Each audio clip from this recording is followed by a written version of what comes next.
For today's video mga guys, nandito po tayo ngayon sa Marilao.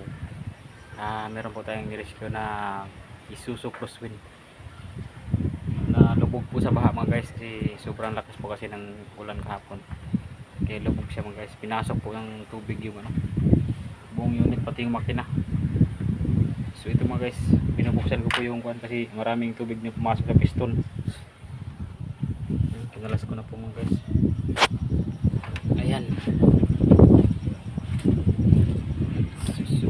Crosswind.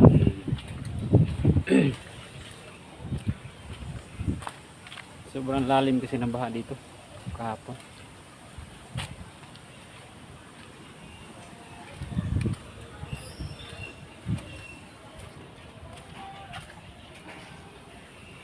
Ayan mga guys.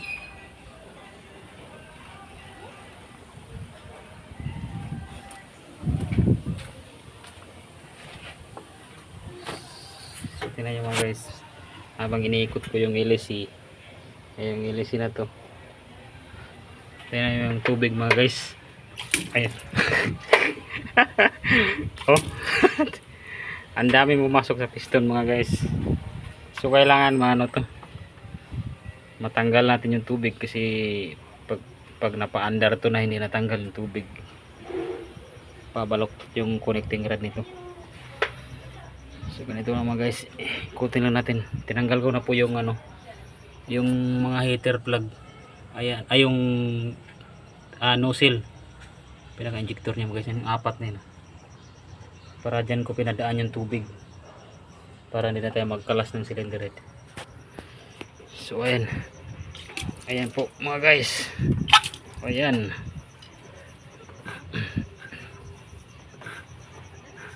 So ayan, yun. Kita nyo yun, sobrang lakas ng pumasok na tubig dito, sobrang dami.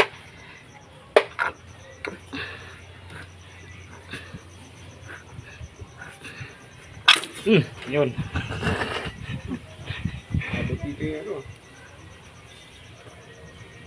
Tagbaratin. Si abutan na. Ayan mo guys. Grabe naman ito. Punong-puno na nga tubig yung piston.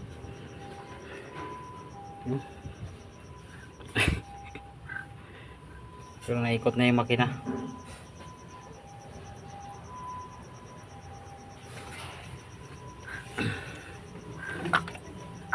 Yun. Napuno. Thank you for